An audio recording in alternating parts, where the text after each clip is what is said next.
주시는 하나님의 말씀은 신약 사도행전 24장 1절부터 23절까지입니다. 제가 가지고 있는 성경은 신약 229페이지에 있습니다. 사도행전 24장 1절부터 23절까지입니다. 제가 먼저 24장 1절 읽습니다. 닷새 후에 대제사장 아나니아가 어떤 장로들과 한 변호사 더둘로와 함께 내려와서 총독 앞에서 바울을 고발하니라. 벨릭스 각하여, 우리가 당신을 힘입어 태평을 누리고 또 이 민족이 당신의 선견으로 말미암아 여러 가지로 개선된 것을 우리가 어느 모양으로나 어느 곳에서나 크게 감사하나이다.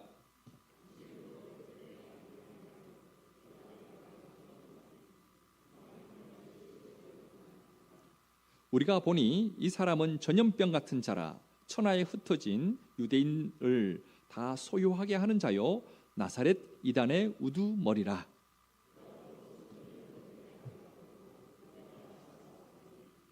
당신이 친히 그를 신문하시면 우리가 고발하는 이 모든 일을 아실 수 있나이다 하니,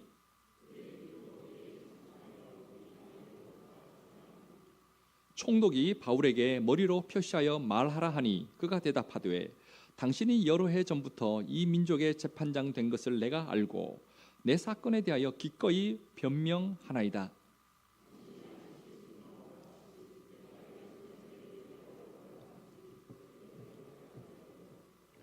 그들은 내가 성전에서 누구와 변론하는 것이나 회당 또는 시중에서 무리를 소동하게 하는 것을 보지 못하였으니,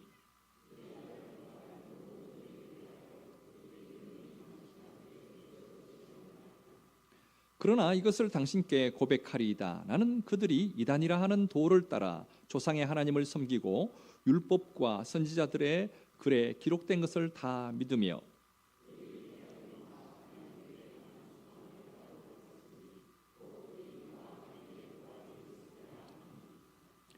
이것으로 말미암아 나도 하나님과 사람에 대하여 항상 양심에 거리낌이 없기를 힘쓰나이다.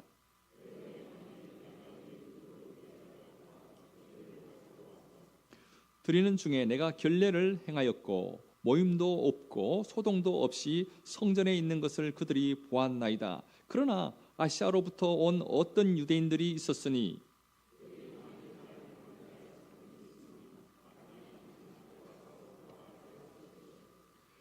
그렇지 않으면 이 사람들이 내가 공회 앞에 섰을 때에 무슨 옳지 않은 것을 보았는가 말하라 하소서.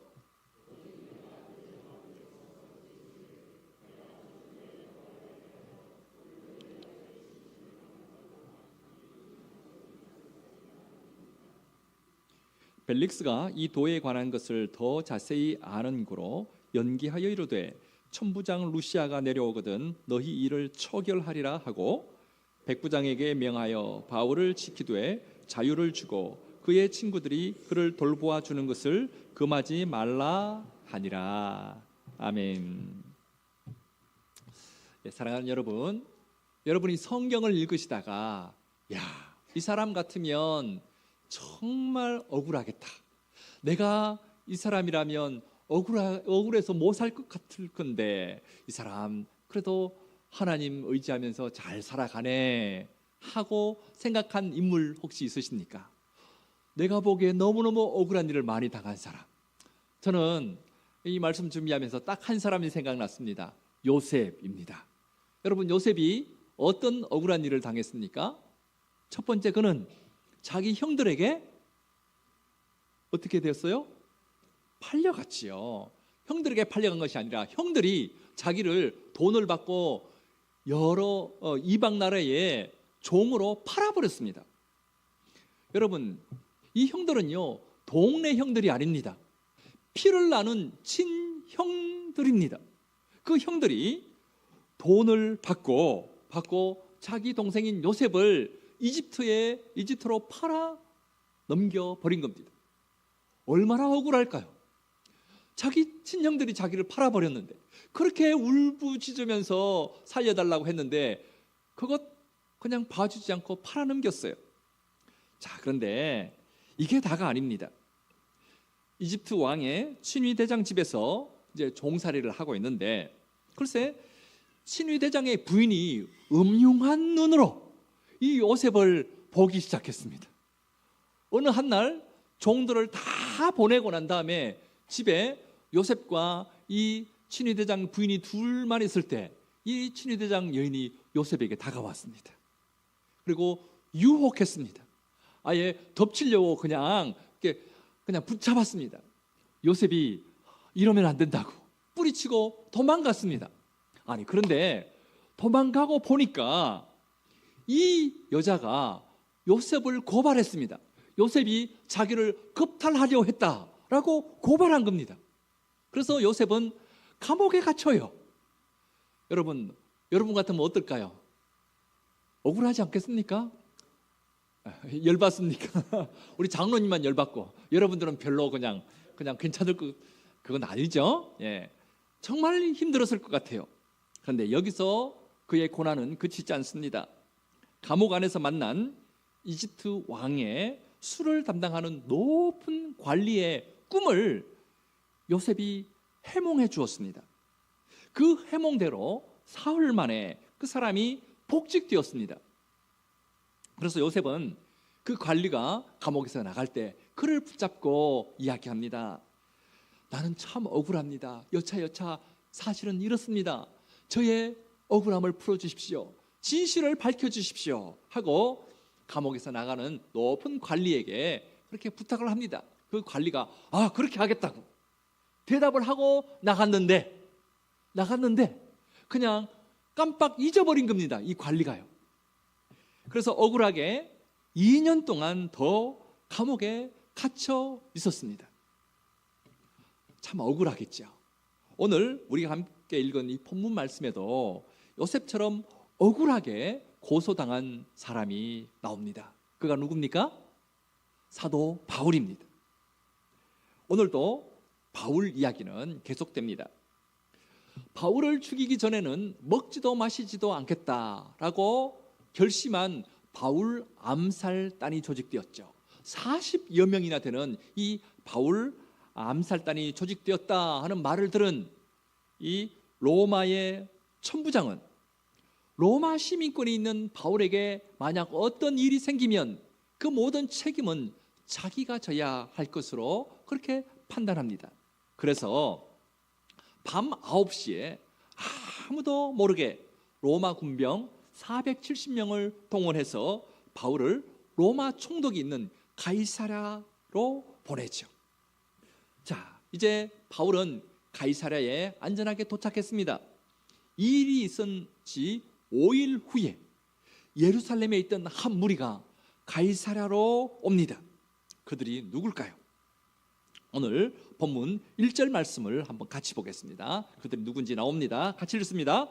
닷새 후에 대제사장 아나니아가 어떤 장로들과 한 변호사 더둘로와 함께 내려와서 총독 앞에서 바울을 고발하니라. 누가 예루살렘으로부터 가이사랴로 왔습니까? 대제사장 아나니아, 그리고 그와 한 통속이었던 장로들, 그리고 이들은 자기들의 의견을 변호해 줄 변호사 한 사람을 많은 돈을 주고 고용해서 데리고 옵니다. 그 변호사 이름이 더둘로입니다. 즉 대제사장 무리들이 변호사를 대동하고 와서 바울을 죄인으로 고발하고 정식 재판을 총독에게 신청한 것입니다. 자, 바울을 고발한 임무를 맡은 이 변호사 더둘로는 먼저 벨릭스 총독에게요 온갖 아부를 다 합니다. 벨릭스 각하, 우리 유대 사람들이 이렇게 평화롭게 살고 있는 모든 것은 각하의 은혜입니다. 각하 덕분에 우리 민족이 이렇게 평화를 유지하고 삽니다 하고 여러 말로 벨릭스 총독을 높입니다. 그리고 나서 이제는 바울의 죄를 이렇게 고발합니다. 우리 5절과 6절 말씀 한번 보십시다. 5절, 6절에서 이 더둘로가 바울을 어떻게 고발하는지 함께 읽습니다. 우리가 보니 이 사람은 전염병 같은 자라 천하에 흩어진 유대인을 다 소요하게 하는 자요 나사렛 이단의 우두머리라. 그가 또 성전을 더럽게 하려 함으로 우리가 잡아 싸우니. 이 변호사 더둘로의 말은 이런 뜻입니다. 이 바울이라는 사람은 전염병 같은 사람입니다. 그래서 온 세상을 돌아다니면서 유대인들을 충동질해서 로마 정부에 반란을 일으키고자 하는 이 악한 사람입니다. 그리고 이 자는 나사렛 땅이라고 하는 이단의 두목이 되어서 성전을 더럽히고 있습니다. 그렇게 고발해요. 그렇게 고발해요. 근데 여러분, 정말 바울이 유대인들을 충동질해서 로마 정부에 반란을 일으키고자 했습니까? 그랬습니까? 아닙니다. 그런 일은 없었습니다. 그런데 유대인들에게 고용된 이 변호사 더둘로는 바울을 철저하게 로마에 대항한 정치범으로 몰아붙였습니다. 왜 그랬을까요? 그래야 바울을 죽일 수 있었기 때문입니다. 이제 바울의 변론 차례가 되었습니다. 바울은 그들 앞에서 이렇게 변론합니다. 우리 오늘 본문 11절과 11절부터 13절까지 한번 보겠습니다. 바울이 어떻게 변론하는지 11절부터 13절까지 같이 읽습니다. 당신이 아실 수 있는 바와 같이 내가 예루살렘에 예배하러 올라간 지 열이틀밖에 안 되었고 그들은 내가 성전에서 누구와 변론하는 것이나 회당 또는 시중에서 무리를 소동하게 하는 것을 보지 못하였으니 이제 나를 고발하는 모든 일에 대하여 그들이 능히 당신 앞에 내세울 것이 없나이다. 바울은요, 법정에서 이렇게 자기를 변호했습니다. 저는 성전에서 예배하기 위해서 예루살렘에 도착한 지 열이틀밖에 되지 않았습니다. 그리고 저를 고발한 사람들은 제가 어느 도시나 어느 회당에서도 사람들을 충동질해서 소동을 일으킨 것을 본 적이 없습니다. 조사해 보시면 이 일이 곧 밝혀질 것입니다. 그렇게 변호합니다. 사실 그랬습니다. 바울은 3차 전도 여행을 마치고 예루살렘에 온 지 12일밖에 되지 않았습니다. 그런데요, 이 12일이 빡빡했습니다. 예루살렘에 온 지 첫 번째 날은 예루살렘 교회 지도자인 야고보를 만났습니다. 그리고요, 그 다음 날부터 예루살렘에서 정결의식을 시작해서 7일째 되는 날 그 정결의식이 끝났어요. 정결의식을 행하는 동안 다른 사람을 만날 수 없습니다. 만나지 않습니다. 정결의식이 끝나는 날 성전에 있는데 아시아로부터, 정확하게 말하면 에베소에서부터 온 이 바울을 모함한 유대인들이 바울을 보고 여러 가지 말로 바울이 나쁜 사람이라고, 저런 사람은 살려두면 안 된다고 그렇게 여러 사람들을 충동질했습니다. 그 충동질에 넘어간 사람들이 몰려와서 바울을 성전 밖으로 끌어내고 집단 구타했습니다.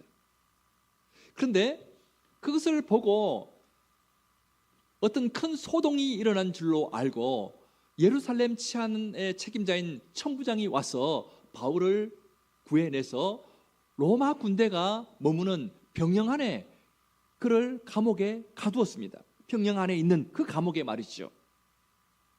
자, 그리고 바울이 로마 시민인 것을 알게 된 천부장은 8일째 되는 날에 바울을 산헤드린 공회 앞에 세웠고 9일째 되는 날 바울의 암살 업무를 전해 듣고 그날 밤에 그를 가이사랴로 이송시켰습니다.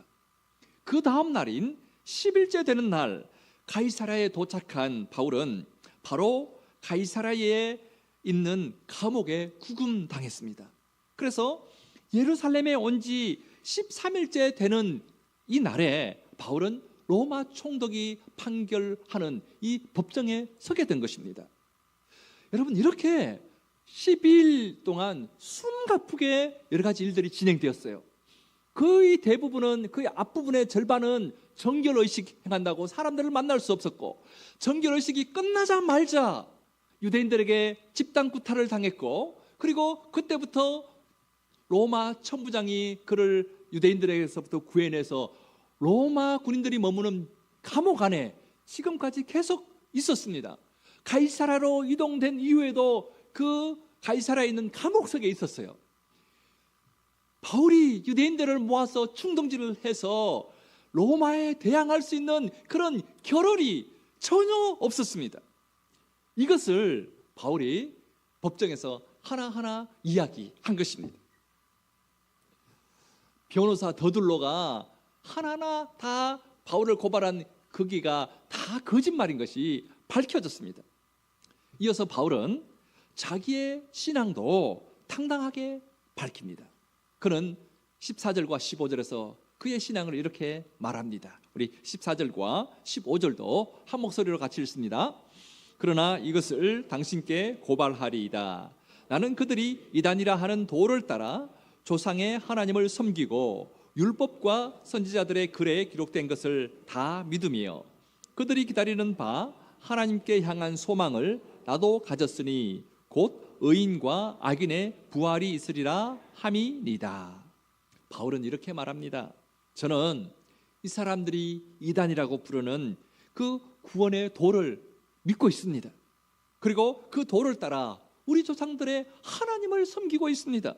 저는 유대인들이 믿는 그 율법과 예언서에 기록된 모든 것을 나도 믿고 있습니다. 이 사람들과 마찬가지로 올바른 사람이나 불의한 사람에게 마지막 날에 있게 될 그 부활할 것, 그것 나도 믿습니다 하고 법정에서 자기의 신앙을 이렇게 고백합니다. 바울은 법정에서 유불리를 따지지 않고 자기의 신앙을 당당하게 밝힙니다. 유대인들처럼 자신도 하나님을 믿고 있고 그분의 말씀인 율법서와 예언서의 모든 것을 믿고 있다고 합니다. 그리고 마지막 날에 의인과 악인이 모두 부활할 것, 그것을 믿는다라고 고백합니다. 이것은 주님이 오시는 그 마지막 재림의 날에 의인과 악인 모두가 부활할 것인데, 주님을 믿는 의인들은 영원한 상급을 위한 부활을 할 것이고, 주님을 믿지 아니하는, 그래서 주님이 악인이라고 그렇게 명칭할 수밖에 없는 사람은 영원한 형벌을 위한 그런 부활을 할 것이다 라는 그런 의미입니다. 이것을 바울이 믿는다라고 고백한 겁니다. 자, 이제 재판장인 이 로마 총독 벨릭스는 원고인 더둘로의 말도 들었고 피고인 이 바울이 변호하는 것도 다 들었습니다. 이제 판결을 내려야 되지 않겠습니까? 그가 이렇게 판결합니다. 우리 22절과 23절 말씀 한번 같이 봅니다. 22절, 23절 같이 읽습니다. 벨릭스가 이 도에 관한 것을 더 자세히 아는 고로 연기하여 이르되 천부장 루시아가 내려오거든 너희 일을 처결하리라 하고 백부장에게 명하여 바울을 지키되 자유를 주고 그의 친구들이 그를 돌보아 주는 것을 금하지 말라 하니라. 가이사랴에는 초대 예루살렘 교회에서 집사의 직분을 받은 7사람 중에 한 사람인 빌립이 이 가이사랴에 정착하여 살고 있었습니다. 그래서 이 빌립을 통해서 예수님을 영접한 사람들이 있었습니다.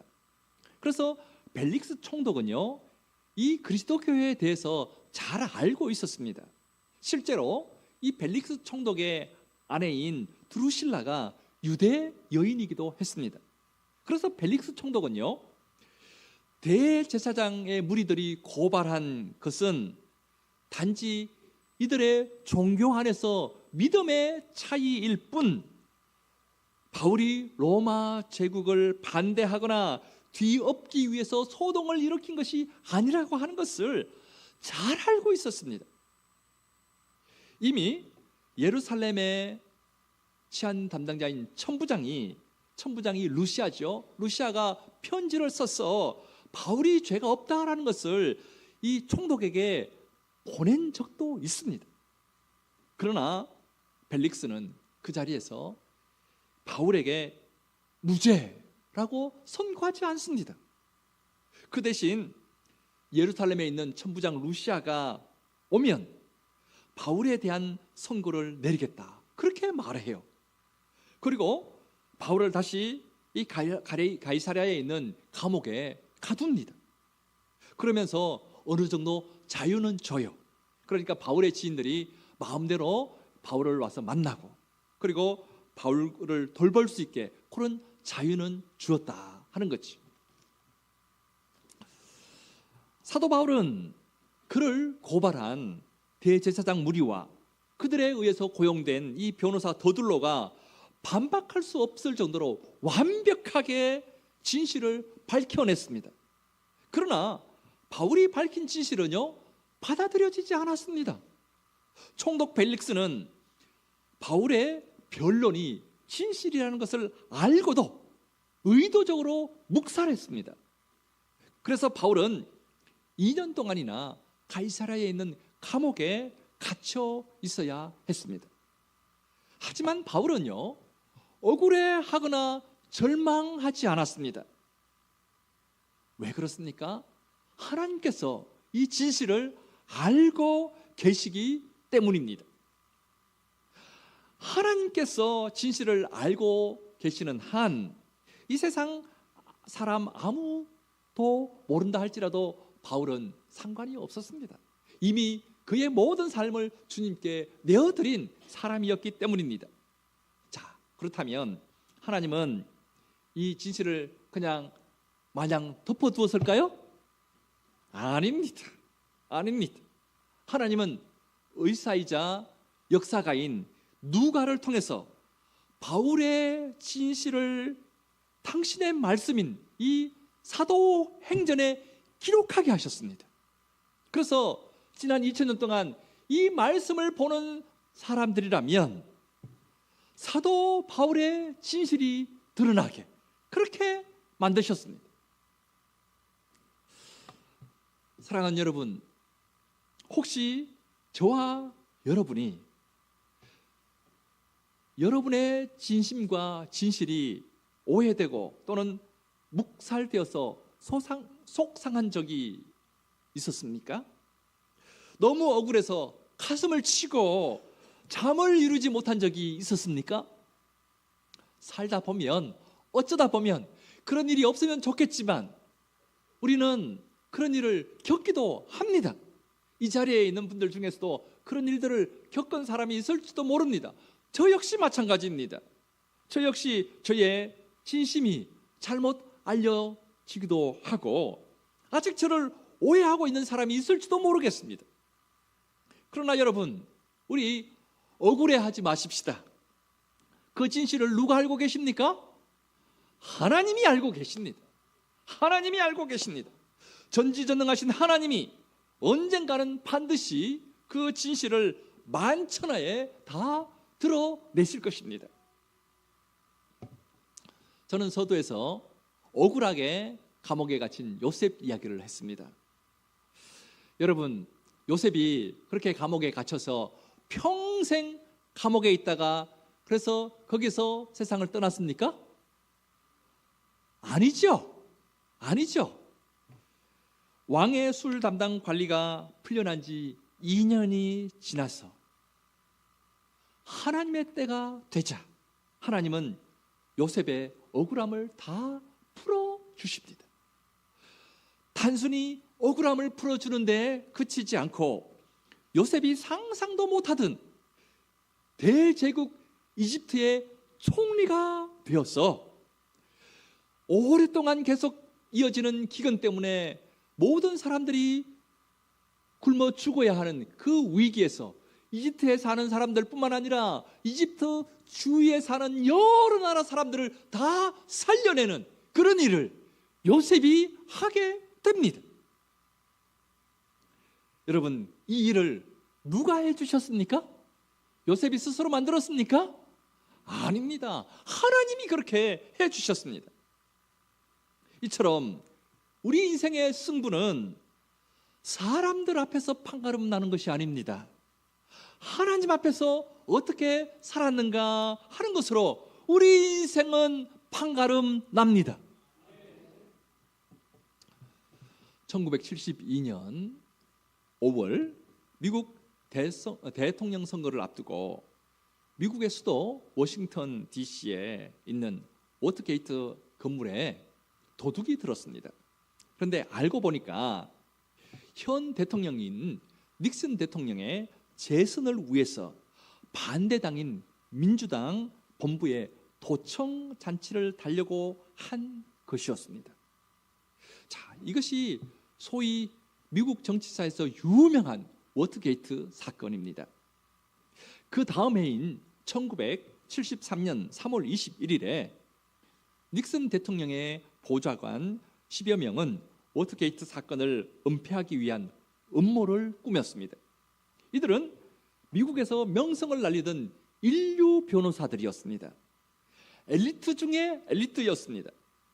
그들은 누구보다도 법을 잘 알고 있었고 어떻게 은폐하면 그 사건을 덮을 수 있는지 자세히 알고 있었습니다. 이들에게 닉슨 대통령은 엄청난 권한을 주었습니다. 이들이 말하면 군대 장성, 장관, 군대를 어디든지 옮길 수 있었고 공무원의 채용, 승진, 해임을 할 수 있었습니다. 천문학적인 미국 연방정부의 예산을 이들 마음대로 주무를 수도 있었습니다. 이것뿐만이 아닙니다. 전화 한 통만 하면 제트기까지 동원할 수 있는 권한을 닉슨 대통령이 이들에게 주었습니다. 이들의 법률의식과 어마어마한 이 권한이라면 워터게이트 사건은 완벽하게 은폐될 수 있었습니다.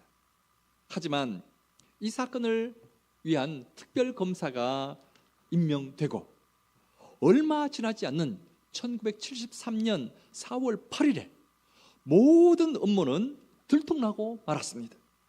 은폐 조작을 한 지 정확하게 18일 만에 최고의 엘리트들이 꾸민 음모는 완전히 발각되고 말았습니다. 이들은 지구상에서 가장 강한 나라인 미국에서도 가장 권력이 있는 사람들이었습니다. 사람들 앞에서는 어마어마한 존재로 보였습니다. 그러나 하나님 앞에서는 그렇지 못했습니다. 그때 닉슨 대통령의 보좌관 중에 한 사람이 찰스 콜슨이라는 사람입니다. 이 사람은 이 사건으로 징역살이를 했습니다. 그런데 감옥에서 C.S. 루이스의 순전한 기독교라고 하는 책을 읽고 기독교인이 되었습니다. 주님을 제대로 만났고 완전히 거듭나게 되었습니다. 그는 감옥에서 나와서 수감자들의 재활을 위해서 노력했고요. 그리고 미국 교도소의 선교 활동을 위한 단체를 만들어서 활동했습니다. 세계 여러 나라에 이 단체가 다 전파됩니다. 그래서 1993년에 종교계의 노벨상이라고 불리는 템플턴상을 찰스 콜슨이 수상했습니다. 찰스 콜슨은 하나님 앞에 바로 서 있을 때 인간다운 삶을 살 수 있었습니다. 이것이 주님 앞에서 살아가는 사람들의 모습입니다. 사랑하는 여러분, 우리가 이 땅을 살아가는 동안 우리의 지시를 아무도 몰라줄 때가 있습니다. 도리어 사람들에게 오해받고 거짓으로 모함을 당할 수도 있습니다. 그러나 그것 때문에 괴로워하면서 우리 인생을 낭비하지 말아야 합니다. 우리 하나님이 그 모든 것을 알고 계십니다. 하나님이 알고 계시면 언젠가는 우리의 진실이, 우리의 진심이 그대로 드러나게 되어 있습니다. 우리 절대 잊지 마십시다. 우리 인생의 승부는 사람들 앞에서 결정되는 것이 아닙니다. 우리 인생의 승부는 오직 하나님 앞에서만 판가름 납니다. 그분 앞에서 진실하면 언젠가는 우리의 진심이 밝혀지고 우리가 행한 그 모든 일에 진실이 받아들여지게 될 것입니다. 이것을 아시고 나의 모든 것을 아시는, 또 우리에게 나에게 가장 좋은 것을 주기를 원하시는 선하신 하나님 앞에서, 그분 앞에서 진실하게 살아가는 저와 여러분 되기를 주님의 이름으로 축복합니다. 다 같이 일어나십시오.